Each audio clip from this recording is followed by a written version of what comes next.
There was a time when meadow, grove, and stream, the earth and every common sight, to me did seem apparelled in celestial light, the glory and the freshness of a dream. It is not now as it hath been of yore. Turn wheresoe'er I may, by night or day, the things which I have seen, I now can see no more. The rainbow comes and goes, and lovely is the rose. The moon doth with delight look round her when the heavens are bare. Waters on a starry night are beautiful and fair. The sunshine is a glorious birth. But yet I know, where'er I go, that there hath passed away a glory from the earth. Now while the birds thus sing a joyous song, and while the young lambs bound as to the tabor's sound, to me alone there came a thought of grief. A timely utterance gave that thought relief, and I again am strong. The cataracts blow their trumpets from the steep. No more shall grief of mine the season wrong. I hear the echoes through the mountains throng. The winds come to me from the fields of sleep, and all the earth is gay. Land and sea give themselves up to jollity, and with the heart of May doth every beast keep holiday. Thou child of joy, shout round me, let me hear thy shouts, thou happy shepherd boy. Ye blessed creatures, I have heard the call ye to each other make. I see the heavens laugh with you in your jubilee. My heart is at your festival, my head hath its coronal. The fullness of your bliss I feel it all.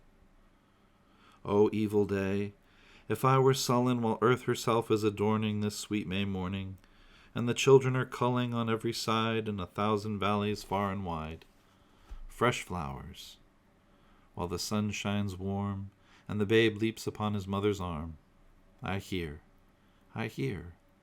with joy I hear. But there's a tree of many, one, a single field which I have looked upon. Both of them speak of something that is gone. The pansy at my feet doth the same tale repeat. Whither is fled the visionary gleam? Where is it now, the glory and the dream? Our birth is but a sleep and a forgetting. The soul that rises with us, our life's star, hath had elsewhere its setting and cometh from afar. Not in entire forgetfulness, and not in utter nakedness, but trailing clouds of glory do we come from God, who is our home. Heaven lies about us in our infancy. Shades of the prison house begin to close upon the growing boy. But he beholds the light, and whence it flows, he sees it in its joy. The youth who daily farther from the east must travel still is nature's priest, and by the vision splendid is on his way attended. At length the man perceives it die away and fade into the light of common day. Earth fills her lap with pleasures of her own. Yearnings she hath in her own natural kind, and even with something of a mother's mind, and no unworthy aim. The homely nurse doth all she can to make her foster child, her inmate man, forget the glories he hath known, and that imperial palace whence he came. Behold the child among his newborn blisses, a 6 years' darling of a pygmy size. See where mid work of his own hand he lies, fretted by sallies of his mother's kisses, with light upon him from his father's eyes. See at his feet some little plan or chart, some fragment from his dreams of human life, shaped by himself with newly learned art. A wedding or a festival, a mourning or a funeral, and this hath now his heart, and unto this he frames his song. Then he will fit his tongue to dialogues of business, love, or strife. But it will not be long ere this be thrown aside, and with new joy and pride the little actor cons another part, filling from time to time as humorous stage with all the persons down to palsied age that life brings with her in her equipage, as if his whole vocation were endless imitation. Thou whose exterior semblance doth belie the soul's immensity, thou best philosopher, who yet dost keep thy heritage, thou eye among the blind, that, deaf and silent, readest the eternal deep, haunted forever by the eternal mind. Mighty prophet, seer blessed, on whom those truths do rest, which we are toiling all our lives to find. In darkness lost, the darkness of the grave, thou, over whom thy immortality broods like the day, a master or a slave, a presence which is not to be put by. Thou little child, yet glorious in the might of heaven-born freedom, on thy being's height, why with such earnest pains dost thou provoke the years to bring the inevitable yoke, thus blindly with thy blessedness at strife? Full soon thy soul shall have her earthly freight, and custom lie upon thee with a weight heavy as frost and deep almost as life. O joy, that in our embers is something that doth live, that nature yet remembers what was so fugitive. The thought of your past years in me doth breed perpetual benediction. Not indeed for that which is most worthy to be blessed, delight and liberty, the simple creed of childhood, whether busy or at rest, with new-fledged hope still fluttering in his breast.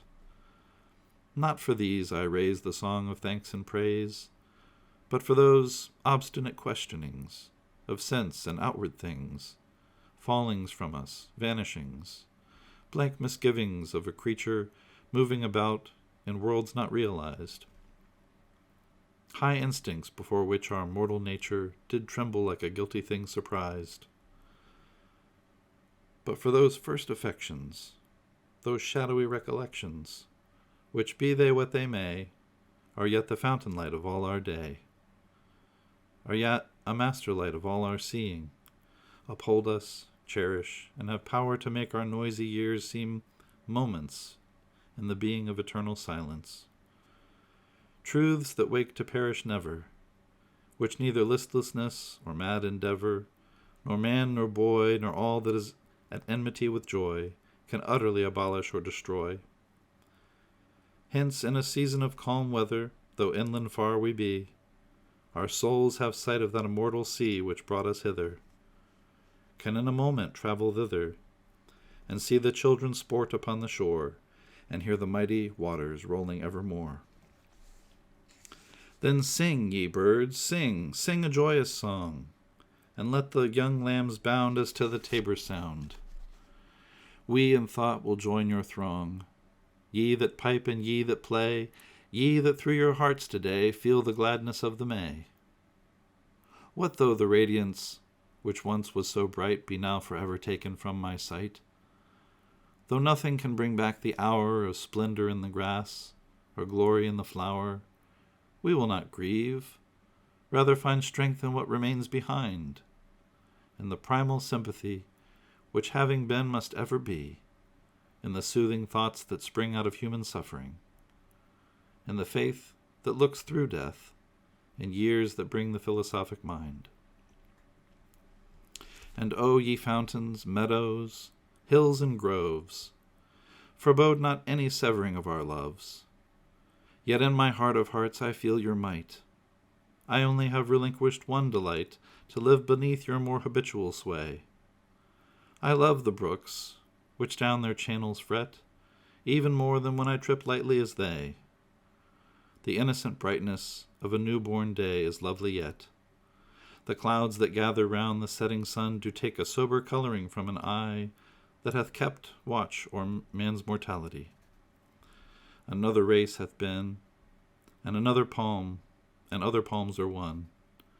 Thanks to the human heart by which we live. Thanks to its tenderness, its joys and fears. To me, the meanest flower that blows can give thoughts that do often lie too deep for tears.